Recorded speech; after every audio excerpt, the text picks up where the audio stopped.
Mabilis na nag-trending ang mag-ex na sina Kim Chiu at Gerald Anderson, pati na ang kanilang love team na Kemerald, matapos ang episode ng Especially For You nitong Friday.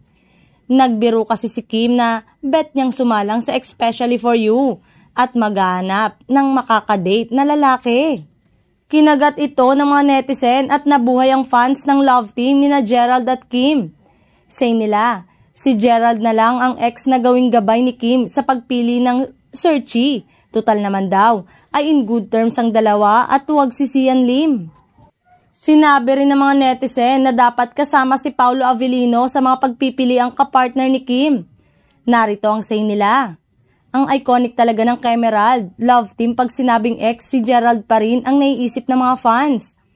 Eto na, Especially For You Showtime Kemerald Edition naman. Mas bet ko si Kim Chiu at Gerald. Uupo doon. Huwag na si Sian. Bitter yan.